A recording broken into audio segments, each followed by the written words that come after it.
Halo has had a history of both projectile and hitscan weapons throughout its existence. Which one's better? I'm glad you asked. Today, we are going to go through these two different game mechanics and decide which one we should be pulling for in Halo Infinite. But first, hello, it's me, Rehab. Welcome back. And if this is your first time here, thanks for stopping by. Take a load off, will ya? Not that kind of load, buddy. I meant sit down, relax, put your feet up. You have just stumbled upon the best source of Halo content on YouTube, and for that, I commend you.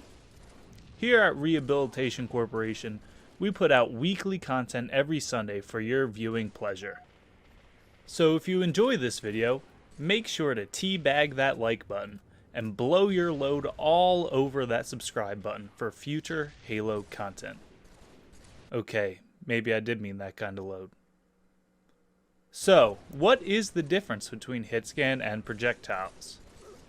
Halo was birthed upon projectiles in Halo Combat Evolved. In video game design, projectile weapons are when the game accounts for travel time of the bullet. Your shots move at a set speed within the game, and the further your opponent is away from you, the longer it takes your bullet to hit. This means that once your opponent is a certain distance away, you need to lead your reticle in front of your opponent so that the bullet lands where your opponent will be once the bullet gets there. This was one of the many core mechanics of Halo CE which led to its high skill ceiling. However, this was all changed with the release of Halo 2. The second iteration into the franchise implemented hitscan weapons. This just means that the weapons do not have a bullet travel time. Where you're looking is where your bullet hits. End of story. It doesn't matter if your barrel is down your opponent's throat, or if you're shooting at them from Planet Reach all the way to Installation 04. If your reticle is on them, your bullets will hit. This is a much simpler form of shooting mechanics. Halo 3 was a return to the projectile-based system. This was controversial at the time, as even though the BR looked almost the same, its performance was significantly worse. Bungie explained the change in a blog post all the way back in 2008. I'll link the blog post in the description below. They mentioned that Halo 2's networking model gave non-host players an advantage on the host. Bungie references Halo 2 swipe sniping as an example of exposing this advantage. There's some nerdy networking mumbo-jumbo, yada yada yada, but the net result is that the projectile system was constructed to combat the advantage that clients had on the host in Halo 2. This is great, because it alleviated swipe sniping and also gave us that "Where's Waldo" feeling, as our bullets seemed to disappear into oblivion in Halo 3 matchmaking. Seriously, you're not a Halo 3 kid if you didn't spend half of your time in the game wondering where in the Halo universe your bullets were actually going. After Halo 3, every Halo game since has been hitscan, for the most part, other than some Covenant weapons and outliers like the railgun in Halo 4. And with Halo Infinite on the horizon, this begs the question, what system would be best for the game? Let's go through each game and see which worked best. Halo CE is hard to judge because it didn't have online multiplayer, only LAN multiplayer. This gave organizations like MLG the opportunity to run tournaments. However, for people like me who don't really have any friends to invite over to play, it left us without a true Halo CE experience. Unless you want to count the PC port or MCC version, but we're not going to do that here. Moving on. Halo 2's hitscan had its issues as outlined by Bungie.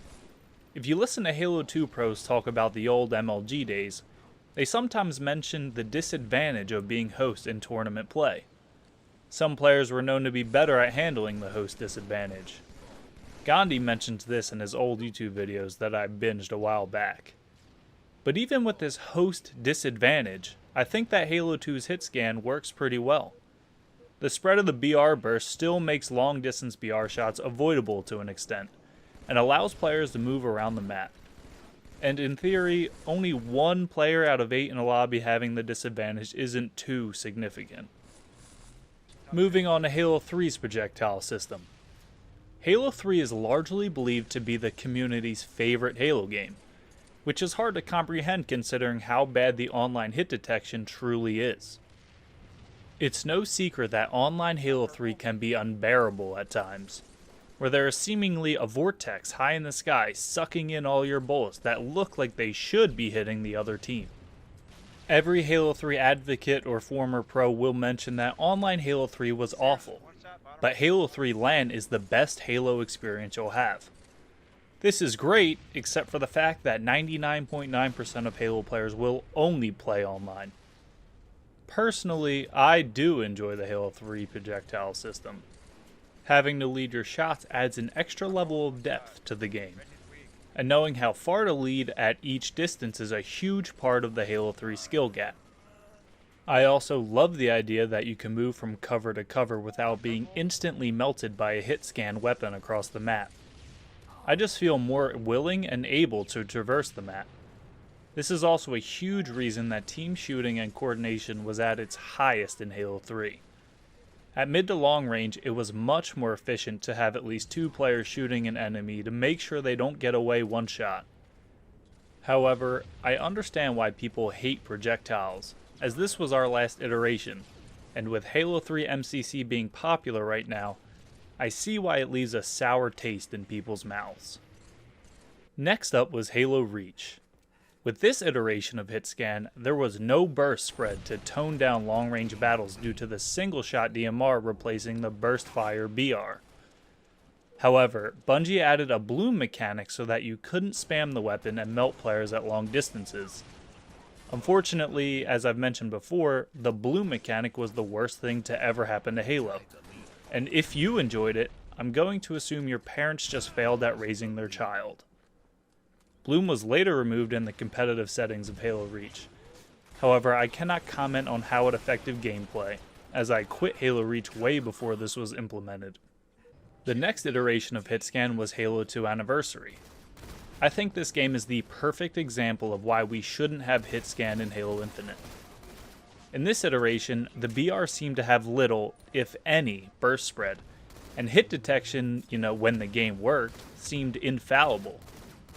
This resulted in the BR being a bullet hose more powerful than God himself. If you take one too many steps out of cover, you're dead. There is no escape from the weapon. This seemed to result in very passive competitive play in certain maps, such as Lockdown Team Slayer, where games would frequently go the full 15 minutes and end with a score of 18-16. Players were not willing to peek any angle in fear of instantly being melted.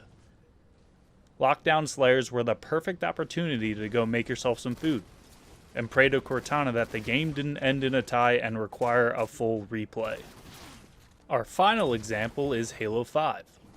With the single-shot pistol, insane bullet magnetism, and perfect hit scan, Halo 5 is another example of hit scan seemingly being overpowered. Not only can you ping someone across the map in 5 shots with a sidearm, but with the insane bullet magnetism, you don't even need to be hitting the player for the shots to count.